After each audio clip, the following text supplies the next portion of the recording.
What's going on, Bucs fans? We are back here again on the Pirate Parlay podcast on the Sick Podcast Network. I'm your host, JC Allen, and today we're going behind enemy lines. It's playoff matchup against the Washington Commanders, a rematch of the Week 1 season opener. We got a special guest in here that's going to break down this matchup. He covers them boots on the ground. He'll be down here in Tampa, part of the team over at SI. Super excited to have him on. He was on earlier in the season to break down this team. Now he's going to tell us how things have changed, what's the mood in the locker room. Marshon Lattimore, Mike Evans, what's going to happen there, and so much more. We'll get into all that after the break. See you then. Turn up your volume. Because you're about to listen to The Sick Podcast. Pirate Parlay. Battle intercepted, picked off in the end zone. Bucs are going to beat the Chiefs. We're the champions of the world. The sickest Tampa Bay Buccaneers podcast. It's going to be sick.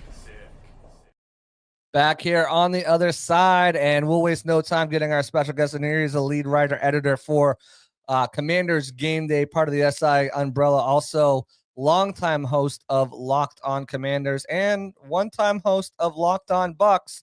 He is David Harrison. Welcome to the room. David, how you doing, my man? I'm doing great. Can't wait to get some warm Florida 40s and 50s after dealing with Virginia 10s and 20s. I know. It's so crazy. It's so cold throughout the country. But Tampa, it's been like 30 degrees. I think it's going to be like 40 at kickoff. Yeah. We talked to the coaches and the players, and they're all bundled up and wearing winter hats. And it's like, we're in Tampa. What are we doing here? But it should be a little bit warmer for you and some of the Commanders players coming down here. First off, I just want to ask you kind of what's the general tone in Washington right now? I mean, this is a team that you saw, cleaned house, bringing a new head coach. And one of the few teams that this really rarely works out for, brought in a ton of free agents, a ton of turnover. Usually when you see teams spend all this money, it doesn't really go that way. They were also blessed with the number 2 overall pick in Jaden Daniels. What's the tone amongst fans? What's the tone amongst the team? How is everybody kind of reacting this week? Yeah, fans are pumped, man, and a lot of throwbacks to like the 1991 season. You know what I mean, like the heyday of this franchise. And just on Friday, finding out that the team has 4 All-Pro selections. All of them are second team All-Pro, but they're all 4 All-Pro selections, which is the most they've had since 1991. So there's just like a lot of callbacks to the great days of Washington football, and it's got people really excited. So fans are through the roof excited. I'm seeing a lot of people talking about playing with house money. You know what I mean? Like, even if the Commanders go on the wild card round and lose, like there's gonna be a lot of conversation about how well they did and how much promise there is and the future and all that stuff. But obviously everybody wants to come out with a win instead of a loss and not have to talk about that for at least another weekend. But inside the locker room and inside the organization, honestly, I mean, it's the same that it's been all year long. It's about togetherness. It's about playing, for each other, with each other, pulling in the same direction, doing all those things. And, truthfully, like going in that locker room, talking to these guys this week, you wouldn't think there was a playoff game coming because they are the same mentality, same tempo, kind of same personalities that you saw all season long. And, I think it just kind of speaks, volumes to Dan Quinn's ability to provide stability to arguably the most unstable organization the NFL has seen in the 2000s. Yeah, that's saying it lightly, I believe. But no, I feel you too, because going in the locker room the other day and talking to some of these guys, and it's business as usual. There's a heightened sense, like I think Trishan said it yesterday. That Vita said, "Don't let this be our last Thursday." So there's that sense of we got to take care of our business, but it doesn't seem like anyone's stressed out or any. I mean, at this point too, 4 years in a row, these guys. Mm-hmm. They kind of know how to handle the situation. And, one thing I'm seeing, and a lot of Bucs fans are pointing out on X and other social platforms, is how much national media is leaning towards this Commanders team. Why do you think that is? You've got your toes in both waters here. Why do you think more and more people are trending towards picking the Commanders this weekend rather than the Bucs? Yeah, I mean, listen, I know Bucs fans are going to be shocked to hear me say this, but the NFL doesn't find it sexy when the Buccaneers are popular, right? Like, shocker.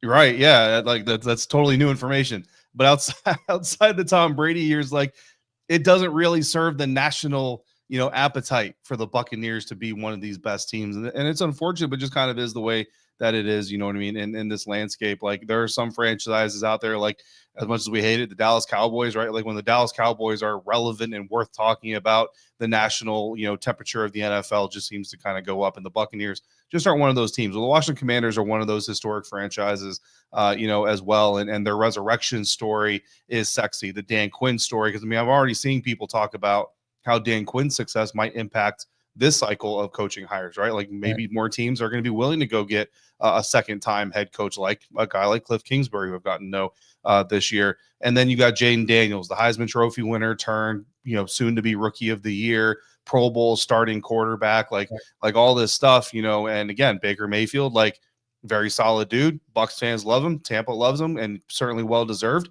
But let's be honest, like the national media has never really wanted to embrace Baker Mayfield as a face of the franchise. But guess what? Jaden Daniels, he looks like a face of the franchise, face of the league type of guy. So, there's just all those reasons, I think, for them to kind of steer more towards the Washington Commanders. And then you got guys like Bobby Wagner, who's obviously gotten a lot of shine, whereas Levante David, certainly deserves, I think, as much shine as a guy like Bobby Wagner, but doesn't get it because he's a Buccaneer. You know what I mean? So it's just kind of the same old song, played again. But I think the important thing is, I've gotten a lot of questions inside the media room around the Commanders facility this week, as I did in week one. And I will tell you nobody local is taking anything, like nobody local thinks that, the Buccaneers are nothing to pay attention to. People are certainly paying attention to the Bucs where it matters the most.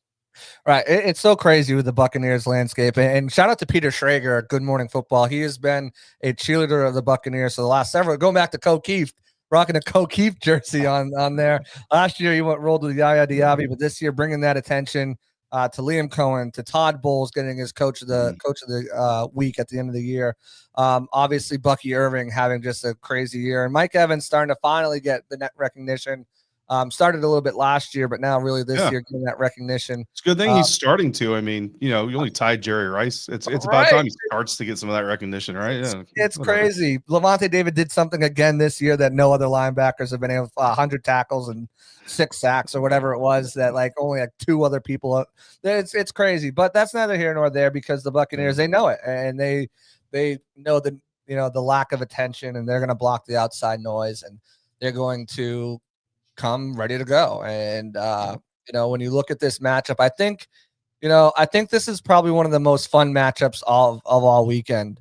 And I think that's what the schedule makers looked at when they put it on there. I think this is just going to be a fun game. You got 2 top 5 offenses, some really solid defense, just kind of running through the offensive rankings here. And we'll jump a little bit into what's changed for the Commanders on offense. Obviously, Jaden Daniels, his emergence is one of them. But on offense, where the Commanders rank number 5 overall, 373 yards per game they're averaging, with 48 touchdowns on the season. Buccaneers ahead of them, ranked number 3 as total offense, passing offense. Buccaneers are number 3. Commanders are middle of the pack, 16. But that's because they've been doing a lot of damage on the ground, where they're number 3 in the league, are averaging 152 yards per game with 23 touchdowns on the ground. Buccaneers came in at 7th on rushing this year.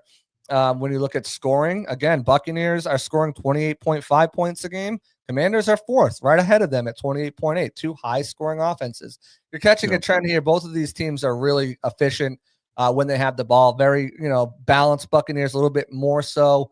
But red zone offense, Buccaneers are scoring a touchdown at 67.2%. Commanders right there, number 6, 61.3. Third down offense, Buccaneers number 2 in the league, 48.4. Commanders number 6, 45.5%. That tells me that one thing: both of these offenses are very efficient. Their play callers know what situations to get them out to extend drives, and when they finally get into the end zone, that red zone area, capitalize on those as well. What's been the biggest difference from week 1 to now? Obviously, we saw in that week 1 matchup, Buccaneers got out to a big start, but late pushes by the Commanders and Jaden Daniels grabbing 2 touchdowns late to kind of make the score a little bit better was the start of his transcend into what he is now. Yeah, I mean, I think that's the biggest change is just Jaden Daniels, not from an athletic standpoint, right? Like the speed has always been there, the athletic ability, the arm has always been there, but really just mentally, just the game slowing down for him. That first week, a lot of people were really shocked to see how many times he ran the ball. And of all the times he ran the ball, only 7 of those were actually designed runs. The rest of them were all scrambles. And that just kind of speaks to a rookie quarterback playing his first game on the road against a defense that's known for its aggression. So he came into that game very aware that he didn't have a lot of time, and then you have the rookie accelerated clock anyway. And Cliff Kingsbury kind of likened it to a guy who's in fight or flight mode, and his flight is literally just take off and run.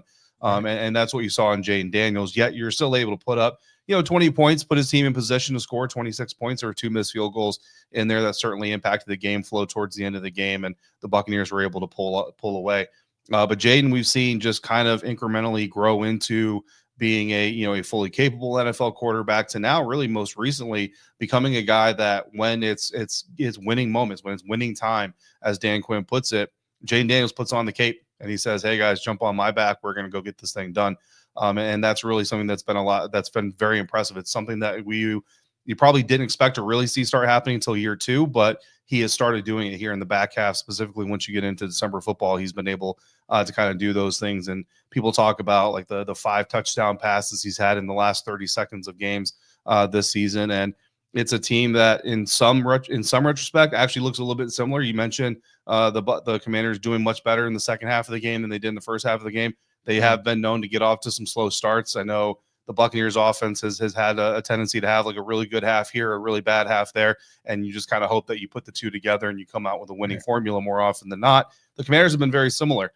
So it's actually kind of interesting because this is one of those games, JC, where when we get to halftime, whichever team is winning actually might be kind of nervous because it might be like, well, yeah, we're winning right now, but the team across from us has really good second halves or has a really good other half. And if that's the case, it might go the other way. So if you're a fan base of either of these teams, just based on the trajectory that each team has had this season, I don't know that, no lead until the clock hits 0, I think is going to be safe unless, multi-score lead with 3 minutes left in the game. Okay, probably. But, I think this game is going to come down to just who can make the least amount of mistakes and who can stay hot once they get hot the longest. Yeah, I'm right there with you. And you look at, what Jaden Daniels has been able to do. I think it's 13 touchdowns in the fourth quarter. And you look at the last 4 games alone, especially the last 3 games, actually, it's been a touchdown with 9 seconds to go, a touchdown with 3 seconds to go, and then the overtime win as well. I mean, this Commanders team, they are not afraid to be down. They know that they have the workhorses in the defense that can step up and the offensive system that can get them to win games. And that's huge for a team confidence to know that especially for a defense to say, hey, no, we're never out of this. Those big comebacks that he's led are huge for team morale and defense. And, you look at the Bucs, and I think that's why it makes this such a fun game because the Buccaneers, you look at what they've done over the last 4 games, only let up 6 points in the second half. So you're going up against a team that has literally won games in the second half in overtime, in the fourth quarter in overtime in the last 3 weeks, going up against a team that shut down passing attacks or teams to just 6 points over the last 4 games. So I think that's going to makes it a lot of fun too in this matchup. And, when you look at what Jaden Daniels has been able to do, just rushing the ball 9 yards away from 900 yards on the ground as a rookie is crazy. And being able to kind of just make plays happen with his feet. The Bucs blitzed them a lot in week 1, and I have a feeling they're going to blitz them a lot again. But Daniels has really taken his game to the next level as a passer too. I feel like since the year started, you look at his QBR, it's a 90, second in the NFL when he's going up against the blitz.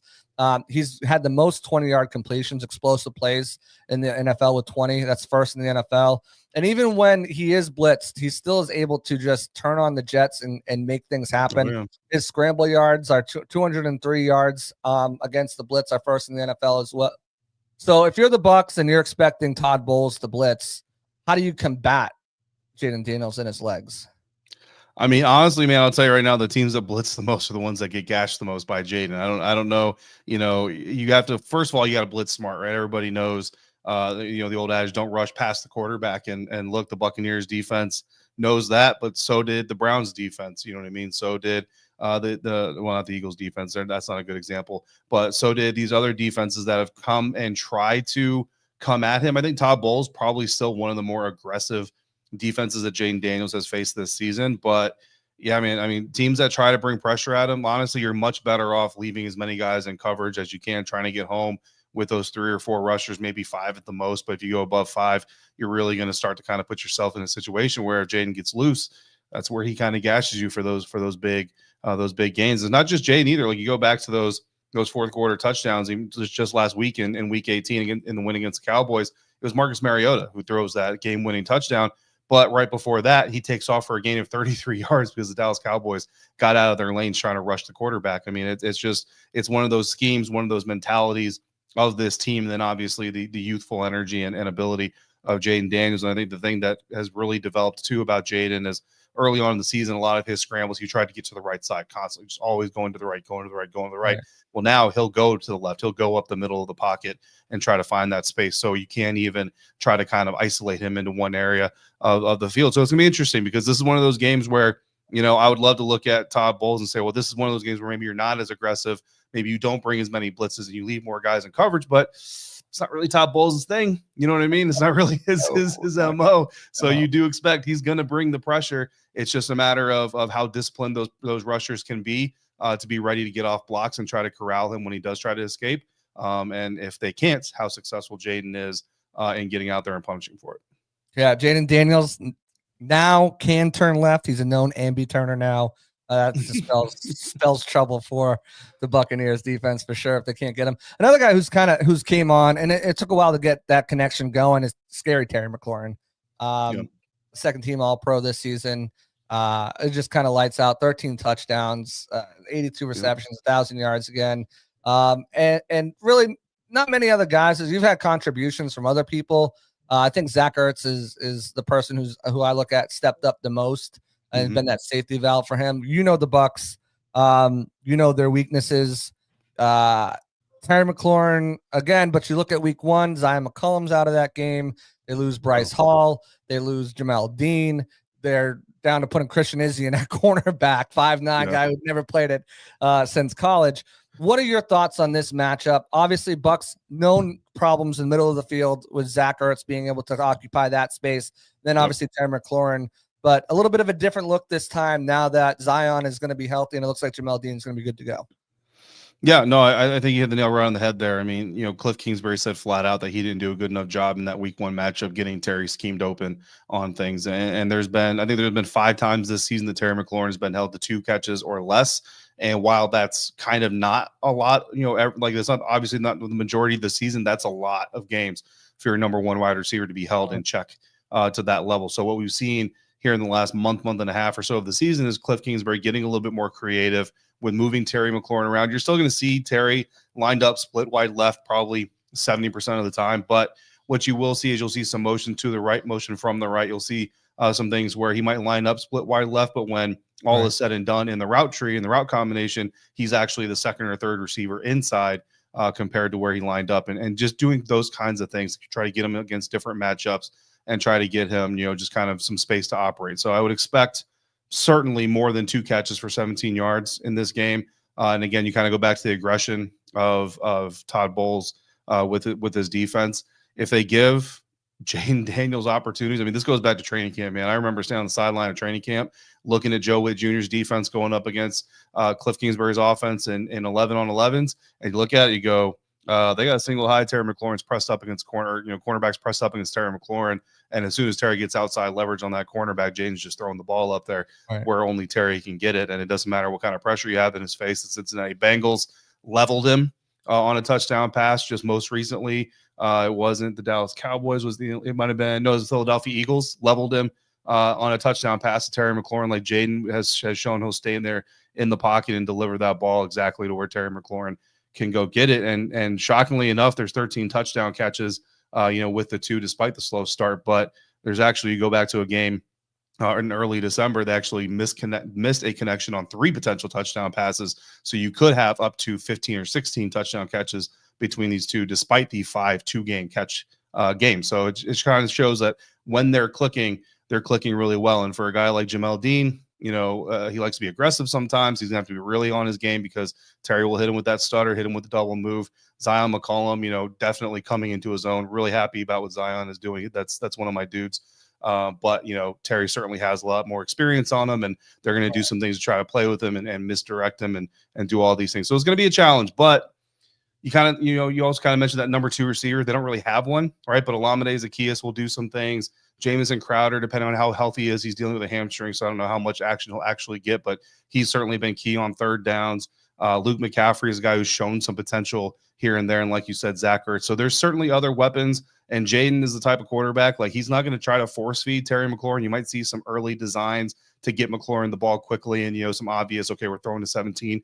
But once they get into the game flow, Jaden's going to take whatever the Bucs give him. So if they leave open Olamide or they leave open De'Ami Brown or somebody like that, he's going to take them. And I'll tell you, man, those guys, De'Ami Brown specifically, he's one of those dudes that's good for like a 46-yard bomb connection just every once in a while. It just like comes out of nowhere. But so those are just kind of the things that they're going to have to look out for. So certainly while the name recognition goes one way, the Bucs defense will know this anyway, but they're going to need to cover the entirety of the field, or else Jaden will find a way to pick them apart. Yeah, absolutely. It's going to be a big test for them, I think. Commanders are excellent running the ball. Buccaneers defense has picked it up towards the end of the season. Teams were able to take advantage of them a little bit earlier, but they've strengthened, locked down that run defense. But I mean, this is a good running football team. You got a mobile quarterback, and you got weapons that can beat you over the middle, and a guy like Zach Ertz and deep down the field, and a guy like Terry McLaurin and kind of do it all. So, that Washington offense, again, I think top 5 in the league is going to be fun. It's going to be a fun matchup for the Bucs this week. We're going to jump over on the defensive side of the ball. Before that, we want to say thank you to one of our sponsors here at the Pirate Parlay podcast and FanGo Tickets. Tired of getting blitzed by big ticket companies?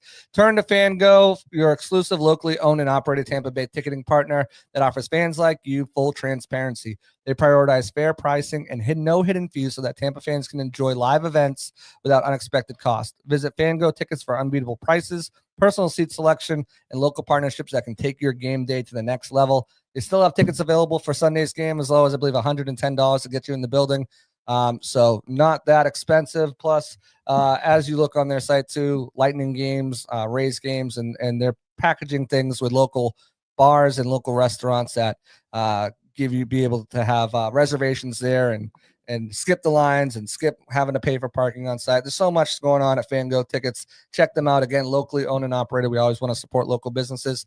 Check out FanGo Tickets. Let's jump over to the defensive side of the ball for the Commanders because they've been pretty good there. Not as good as on offense, but their total defense, they're still a top 10 defense in the NFL this season, averaging just 322 points per game and only allowing 41 touchdowns. Much better in the pass defense than they are against the run, and that's noted by their 185 yards allowed per game. Just 24 passing touchdowns. It's kind of a tale of two teams here. You look at where the Buccaneers are there, 31st, while the Commanders are 4th in passing yards. But then you go over to run defense, and the Buccaneers are 10th, allowing just 104 yards per game on the ground and just 13 touchdowns this season. The Commanders, however, led up 137 yards per game, 29th in the league. Scoring defense, the Commanders are right there with the Bucs, 19 and 22. Commanders letting up 23.2 points per game. Buccaneers 23.5. So not a staunch difference there. Where the difference comes is on red zone defense. The Buccaneers traditionally have been but don't break. They're ranked 12th, 53.7% of the time. They are not letting offenses score touchdowns, while the Commanders are ranked 26th at 63.6% of the time. They're giving up touchdowns. Similar numbers here for third down defense. Commanders are 16th, 38.9%. They let up a third down conversion, while the Buccaneers are 18 at 39.9. So very close numbers there, just a point off. Again, where the Bucs are much better against the run, the Commanders are much better against the pass. Let's start with the run defense. What's going on there? You got Bobby Wagner, Frankie Louvu, Jonathan Allen, Deron Payne, Johnny Newton, Clelin Ferrell, Dante Fowler. The list goes on of guys that you would think would be able to shut down some running attacks, and they have just struggled. Even the guys in the secondary, Jeremy Chinn's known to come up. Mike Stranistril was really good against the run. Quan Martin, what's going on with the run defense in Washington? So here's what I'll say. Bobby Wagner is still very solid in run defense. Frankie Lou has been very solid in run defense. Jeremy Chinn has been good, has definitely gotten better in his C-gap, D-gap specific assignments during the course of the year. Wasn't great in those assignments early on, but he's gotten better. Quan Martin has been very quietly having a very good season. Quan Martin, yes. The rest of it, look, there are still parts of this team from old that are still here, and some of those same problems are still creeping up with some of those parts of the team. We're going to leave you to do the 2+2 on that one on your own. But that's part of the problem. That's part of the problem. You know what I mean? And at the end of the day, too, I mean, look, nobody is immune, right? Like Bobby Wagner, certainly there's moments on tape where you turn on the tape and you see 54 out of a fit, you know what I mean, or miss a fit. Frankie Louvu, same thing. Like nobody is immune, but when you talk about like the biggest criminals of it, it's getting pushed out of your spot. It's missing your fit.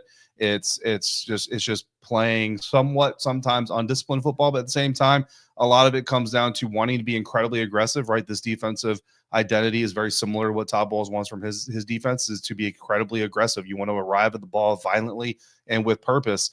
Well, if you don't do that with some intelligence, you can run yourself out of a lane.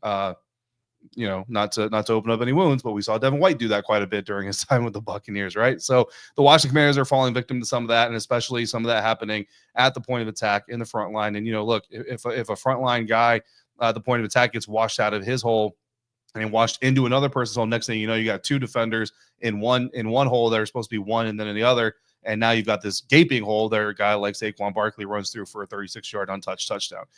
So those are types of things that can happen sometimes for the Washington Commanders run defense. The key is, right, and this has been a key in a lot of games, try to put up some points early, try to get off that fast start, and try to force the opposing offense to put the ball in their quarterback's hand a little bit. It's not that you disrespect Baker Mayfield. Certainly don't disrespect Mike Evans or what Jalen McMillan has been able to do. But as you just pointed out, this secondary, the pass defense has been much better overall than the run defenses. So if you're the Commanders, you'd rather have to rely on your pass defense than your rush defense, especially with Marshon Lattimore coming back. You want to lean on that more. So, that's just kind of how it's been. That's why I got like Bucky Irving, like as much as everybody respects Baker, Mike Evans, Jalen McMillan, Kate Otten, if he can go fully, Bucky Irving that's like, he's the nightmare guy. Like if the Washington Commanders get blown out of this thing, like this is like a 2-score game at the end of it in favor of the Buccaneers, I feel like Bucky Irving is going to have a massive game. Yeah. I think that's what a lot of people think, is that ground game is what is going to control this game for the Bucs. They got to get off to a fast start. We know that after beating the Saints, the only time they've won a game where they haven't scored first. We know about the second quarter slums. The Bucs have to get off to a fast start, and the ground game's got to be a big part of that. Speaking of that Washington pass defense, you look at the names on here, and Marshon Lattimore hasn't played, so just take him out. But Michael Davis, Noah Igbinoghene, whatever you can say his name. Noah Igbinoghene, yeah. Igbinoghene. Mike Stranistril, Jeremy Chinn from the Panthers, so Bucs fans are aware of him. Quan Martin, a lot of Bucs fans should be aware of him as someone that a lot of us targeted in the Tampa media as a potential option at free safety or nickel cornerback. But none of those guys scream like this is a top defender. This is no one. What about their pass defense, despite having that top skill set guy that people know their name on the street, a household name? What have they been able to do to limit teams? What has it been? They're just playing really smart assignment football. I think Joe Witt Jr., the defense coordinator in Washington, has really schemed up a very competent defense for these guys to execute, and they're executing it very well and communicating. I think that's kind of the biggest key is their communication, and having a guy like Bobby Wagner on the field really helps out with that situation, because Joe has shared with us multiple times this season where there's a situation where maybe a team tries to go no huddle or go up tempo, things like that, and there's not enough time for Joe to see what they're doing, make a call down to the field, get it all in there and said, and he doesn't even have to. Bobby Wagner is just sitting there throwing out, signals and telling guys what to do and where to go. And we talk about having that coach on the field. Well, Bobby Wagner has literally been the coach on the field, executing the game plan from a play calling standpoint on his own from time to time. And so that's been really massive. And then, you mentioned guys like Mikey Sainristil, I mean, this dude inside, plays now like he's a third, outside, fourth right? year vet. You know what I mean? Yeah, he started off inside exclusively, moved to the outside. He's, the offense can do some things to kind of shift him inside, so to speak, but he's an outside cornerback now for the Washington Commanders. And he's played great, and I know I've seen some Buccaneers fans talk about like, yeah, good luck, Mikey. You're 5'8" going up against Jalen McMillan. I will tell you guys right now, Mikey Sanderstill does not play at 5'8". Like that dude plays like he's 6'2". You know what Christian I mean? isn't in him? Yeah. So I mean, so it's been incredibly impressive. And then, like you said, Marshon's only been out there for like a game and 3/4 of a game.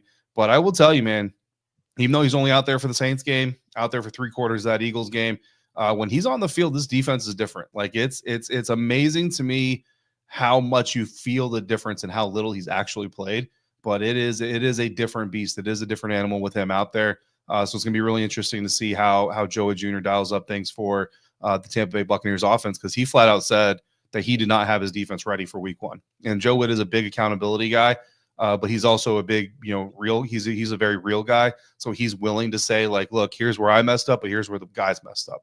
And here's where we all have to get better. So for him to come out and say, I didn't have these guys ready at all week 1, that's a pretty big moment of accountability for a guy that's been kind of as straightforward as Joe Witt Jr. So, he's taking this as a challenge himself to come out and kind of try to shut down the Buccaneers offense as much as possible. So it's going to be really interesting, man. But those guys, they just play really sound assignment football. They're not giving up explosive passes really hardly at all.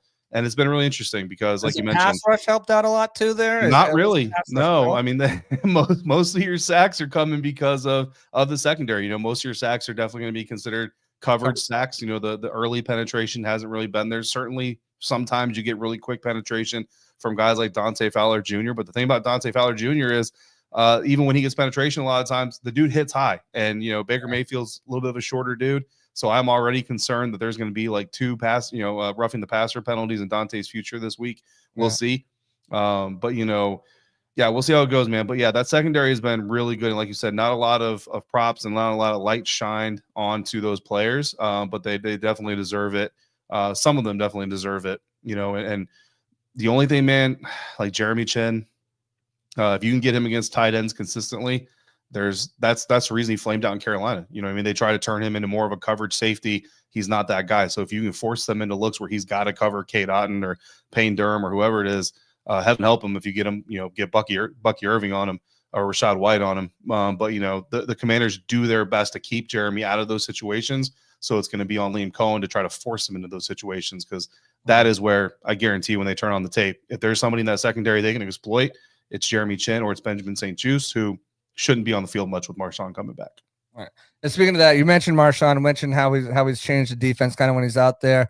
Well, it's crazy because, again, we get another it's fight night between Marshon and Lattimore. Now, talking to both of these guys, at least Todd Bowles and Mike, they understand what's at stake, and he's a great competitor. Blah blah. What did Marshon have to say about going up against Mike Evans this week? I'm sure he was asked about it yesterday or today. Yep. What was his thoughts on it? Yeah, I'm the one who asked him about it on Friday afternoon. You know what I mean?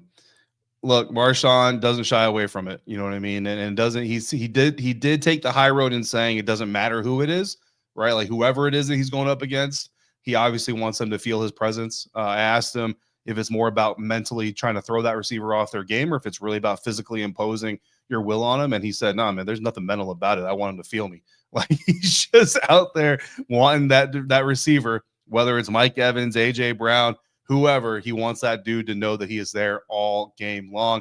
But he also said, he's like, look, because of what happened the last time, because of the history there, yeah, he's like, it's going to be more this time. So I know Mike kind of like took the high road of like, oh, it's just competitors competing. Marshon's like, no, man, like this is going to be physical. And because of what happened, it's going to be even more physical. So Marshon's definitely coming in ready. And Mike is too. Like Mike is the uber professional, but Mike is coming in ready too. And it's going to be interesting, man, because this officiating crew, I think it was like the second most taunting flags this season of all officiating crews.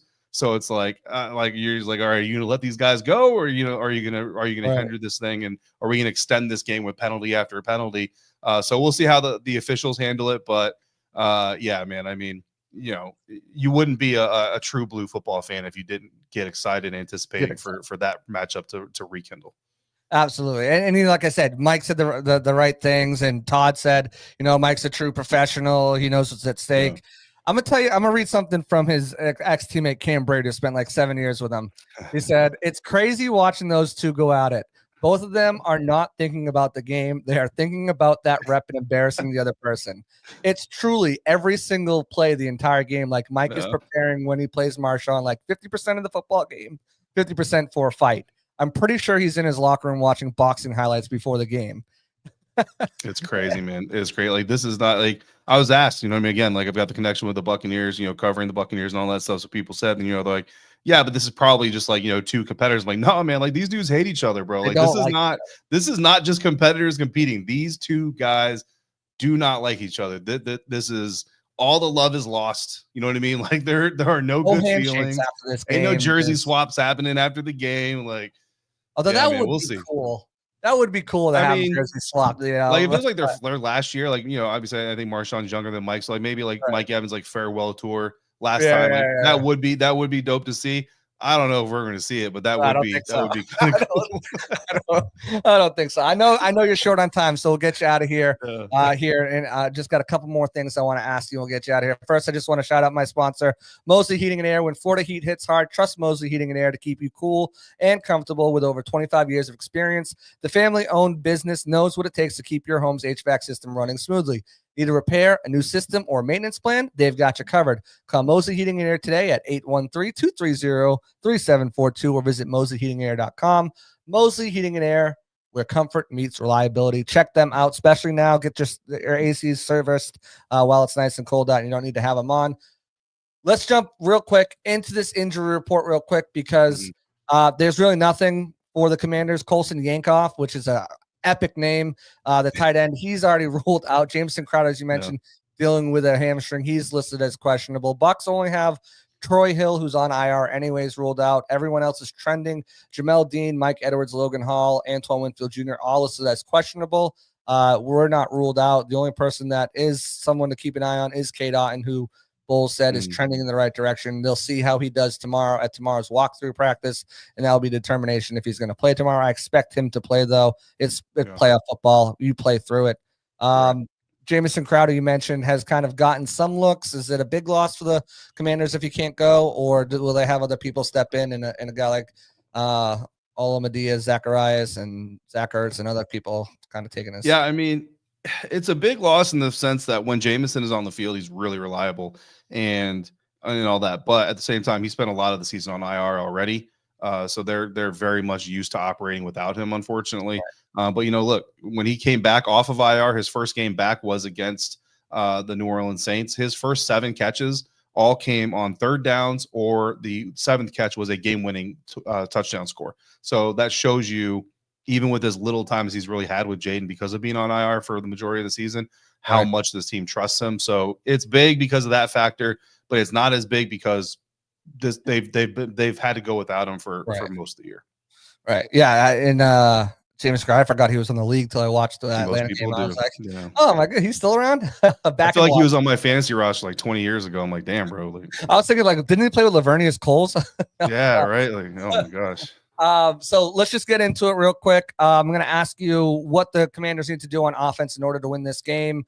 If they're going to win, what do they do on offense to pull it out? I think it's time for Jaden to start taking the next step. He started putting on the cape in the second half, and you can kind of tell when things aren't going, fully their way, and they're not producing as much as they want to in the first half. He comes out in the second half and just kind of has this different gear that he hits and says, okay, it's time to put it on me a little bit more than we did in the first half. And I feel like, you know what, dude, start doing that in the first half. I'm not saying bypass your progression. I'm not saying don't sit in the pocket and try to stay a passer, but maybe just a little bit quicker. I'm kind of a fan of hit the top of your drop, hitch, run. Like, that's kind of my mentality is, if you're hitching a third time, you're already late type of deal. Yeah. So that's kind of what I'd like to see Jaden do. And I think that if he can do that, or if he does decide to do that, and if he can be a factor, I mean, he's the team's leading rusher. That's kind of insane. But if he can take control of the game, the earlier he takes control of the game, I should say, the better off the Commanders' chances are of winning. All right. So if the Buccaneers are going to win this team, what were they able to do on offense against the Commanders' defense? Bucky Irving, man. Bucky Irving and Rachaad White, because again, Baker Mayfield, not the athletic specimen or whatever that Jaden Daniels is, Lamar Jackson, all that stuff, but and this team knows it. Like people underrate Baker's mobility. You know what I mean? Like that dude will move around. And the thing about mobile quarterbacks or quarterbacks on the move, again, talking about that discipline, if you get out of sorts and you start pursuing a moving quarterback, next thing you know, Bucky Irving, Rachaad White, K-Dot, and whoever is behind you, and there's nobody there to tackle him. So I think doing a lot of those things, Liam Cohen is really good with movement before, at, and after the snap of the way that his guys move around. I think that's the key. You got to confuse some dudes. You got to get some guys out of place. And I think that's going to be the key. And a guy like Bucky Irving is going to benefit from it, I think, the most. All right. So if the Commanders are gonna win this game, what do they do on defense? Contain Bucky. If Bucky has, I knew that was if Bucky has more than 85 yards of offense, I think the Buccaneers are probably going to win this thing. Like, I think that's how big of an impact he can really make in this contest. And then the Buccaneers on defense, what do they need to do to limit this passing and running attack, especially the running attack, because it's been really good, but so is the Bucs run defense. So what do they need to do to ensure that continues, and what do they need to do to win this game? Yeah, look, in the last month, the Commanders' rush attack has been all Jaden Daniels. Like the Brian Robinson running game has not really been there. B-Rob said this week that they're looking forward to going out there this weekend and showing everybody, because obviously everybody's going to be watching this game, what their run game is really all about. I love the energy of the fire, but we got to see it. And going up against Vita Vea, Kalijah Kancey, just to start, like that's a tall task, brother. That's a tall task. So I think if you're the Buccaneers defense, obviously you want to be stout up front, but don't give up the explosive passes. You know what I mean? Don't give up the 40-yard bomb to Terry McLaurin. Make the Washington Commanders go the length of the field, not because they can't. Like the Commanders certainly can go the length of the field, but if you do that, and if your offense is counterpunching, like you just start putting pressure on people. And look, as talented as any of these guys are, they're all human beings, and being on the road under pressure is a lot harder to deal with than being at home under pressure. So that's what you want. If you want to keep the Commanders in a mode where they got to score, and Dan Quinn's got to make tough decisions on whether or not to go for it, not go for it, all these things, that's your best chance of getting them to break and make a critical mistake. All right, I'm going to put you on the spot now. You are a Commanders beat writer, boots on the ground. You run Locked On Commanders, but you also have ties here to the Tampa Bay area. You write for us over there at Bucs Game Day on Sports Illustrated. You're the producer of our podcast here, The Cannons. You're also a longtime host of Locked On Bucs. Putting you on the spot and making you pick between your two children. Who do you like more? Which franchise do you like better? And which franchise is going to win?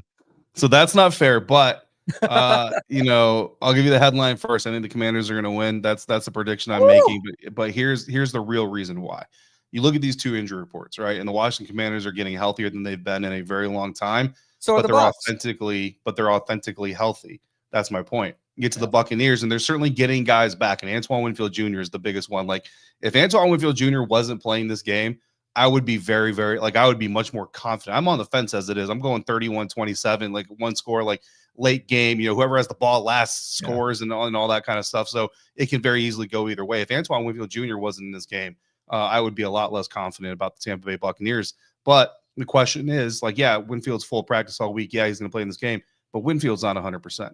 Jamel Dean is certainly not 100%. K-Dot is not 100%. No. Mike Edwards is not, you know what I mean? Like, they're getting guys. I guess 100% is not even fair, but Marshon Lattimore could have played last week. You know what I mean? He didn't play last week because it's too important to have him this week, but he could have played last week. You know what I mean?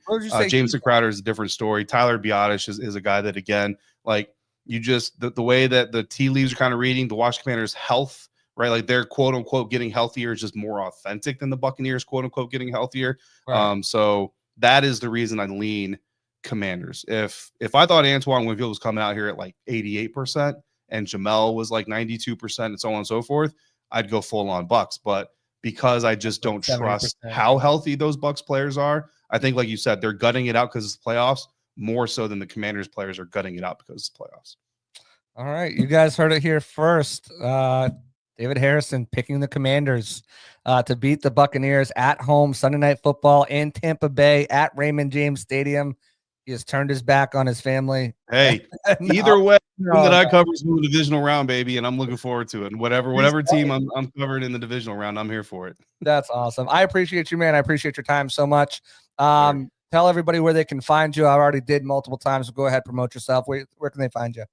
Yeah, Locked On Commanders 5 days a week, commandergameday.com, part of the Game Day family. And then, of course, on X, D Harrison 82. Don't really tweet much, but if you wanted to go there, go for it. Awesome. Thank you so much. That's David Harrison. Appreciate you. And he's got some picks here. Yes, sir. Appreciate you. Yeah. Yeah. So there you go. I have the Bucs winning. I'll say that. I'll have the Bucs winning. I'm going to save that here for a minute. I did want to touch on some housekeeping things here, just because there was a big day, some big news coming out that we haven't been able to touch on yet, including Tristan Wirfs being named to the first team All-Pro, first ever NFL athlete to do it on both sides, on the right side and on the left side. He's the only other he's just the sixth Buccaneer rather to earn 2 All-Pro nominations, in addition to Mike Allstott's 3, John Lynch's 2, Rondé Barber's 3, Warren Sapp's 4, and Derek Brooks' 5. He was just phenomenal this season. Everywhere he won the Pro Football Focus Awards Best Pass Blocker this year. Just 1 quarterback hit, 12 pressures, no sacks. He's been a phenomenal piece for this Buccaneers team ever since they drafted him. He is, if he continues this, he's a first ballot Hall of Famer. And in my opinion, he's the best left tackle in all of football. Trent Williams has been dealing with injuries, wasn't the same guy. He is the best left tackle in all of football, in my opinion. Heck of a season for him, especially after last year, when I still think he was a top 5 overall left tackle in the league, maybe even top 3, probably top 3. But just feeling a lot more comfortable this season. He did it, he did miss a game, but just the sky's the limit for him. And I think Luke Gedeke is right there with him. I think next year is when he'll start to get recognition too, as being one of the top right tackles in the league. It's hard with Lane Johnson and Penei Sewell, but I mean, I think he's right up in that top 5 kind of mixed right there for right tackle as it is right now. He's been really good. Nothing. Getting some All-Pro love, though. While they did not make the All-Pro team, Mike Evans finished 9th in wide receiver voting. Vita Vea and Levante David both finished 7th in respective voting at defensive line and linebacker. Graham Barton got a vote at center. Believe it or not, Graham Barton did get a vote for All-Pro team at center. In addition to that, Bucky Irvin got one as a returner. Chase McLaughlin got a few as a kicker. And then Tavier Thomas, who's had a really nice season, had two or three really big plays on special teams. He got some love there too, with I think 3 votes as well. So Buccaneers getting some love in the All-Pro. Just 1 on the team. They do have 2 on the Pro Bowl with Wirfs and Vea, a couple alternates there. So getting some a little bit of national love. Bucky Irving, everywhere you look, is going to be the pretty much unanimous decision for rookie running back teams, whether that's PF, Pro Football Writers of America, PFF, wherever you look. He's going to be the one getting all those awards coming. That's not all. In addition to that news today, we also are celebrating a very special day. Today is not just Friday, January 10th, 2025. Today is officially Mike Evans Day. Yes, Governor Ron DeSantis from Florida declared today Mike Evans Day. Mike Evans, just a baller, absolute baller. And I can't wait for this matchup between him and Marshon Lattimore. We talked about it earlier in the podcast, but Mike Evans, I wish they would have done it tomorrow, the 11th for 11 straight seasons. It made more sense. It came out at 2 o'clock, 3 o'clock in the afternoon. We would have been celebrating Mike Evans Day I would have called out to work. I would have said it's a holiday. It's Mike Evans Day, right? We're celebrating. But it came out a little bit later. But Mike definitely deserves that as well. Guys, I'm going to ask you too. I got some people in here. Bucs fan, Buck Cannabis, game on. I see some of you guys payday. Drop your score predictions. What do you guys think before I give you mine? Because I'm going to give you mine here in a minute. But I'm just wondering how you guys feel about this game. Like I said, I feel like this is probably the most fun matchup. I don't know if you call it the best matchup for the Bucs. I think they would have really beat the brakes off the Packers, and that would have been the easiest path in probably. But as far as the most fun matchup, I think it's the Commanders. Just because of where these two offenses are really good. These two defenses have like two different, really like one's good in the pass, one's good against the run. The Bucs are phenomenal against the run right now. Jaden Daniels has been better against the better passing the ball recently, especially with Terry McLaurin. So it's a fun matchup. What do you guys think? What is your thoughts on this game? What do you guys have for score predictions? I'll read them here. Yes, so we've got Payday saying 34-24, Ernie Earnhardt 32-27, Charles Scott 38-21, Bucs fan 31-24. All of these are Bucs, of course. Richard's going 30-37. Washington. Wow. Interesting, Richard. Why do you think Washington's going to win? I'll read it in the comments. I'll read it on air if you put in the comments. Bud Cannabis has a high scoring game for the Buccaneers, 45-28 Bucs. See, I'm along the lines of a much closer game. I think this is going to be. Oh, he messed up. He messed up. I think he means Buccaneers 37, Washington 30. We'll go with that. So he's picking them. I think it's going to be a close game, guys. I really do. I think it's going to be I think it's going to be a contest between two teams who are very balanced in what they do, and it's going to be a lot of fun. Sunday night, we're going to be up late, up early. I'm going to give it to you. My score prediction is I have the Buccaneers advancing 27-24 Tampa Bay. Moving on to face the Eagles in Philadelphia. Likely because I don't think the Packers will be able to beat them. And now it starts. You beat your week 1 opponent, and now you go to your week 4 opponent. And then if they can handle biz, they go to their week 2 opponent. And it's just rematches of regular season where the Bucs have beat all 3 of those teams. So should make for a fun weekend. Football starts tomorrow, all the way in through Monday with wild card weekend, no longer a super wild card weekend. Sal with a score of 33-27. Bud Cannabis standing high on his 45 points. Bucs fan says we need to score lead in the 4th. Jaden with the ball on the last drive against the Bulls prevent defense scares me. Yeah, they've got to play tight. Penalties, mental mistakes, got to be thrown out the freaking window. You cannot afford to turn the ball over. You cannot. Baker Mayfield has fumbled the ball 13 times. He's thrown 16 interceptions. I was only lost 2 of those fumbles, but still, you cannot. Those are negative plays.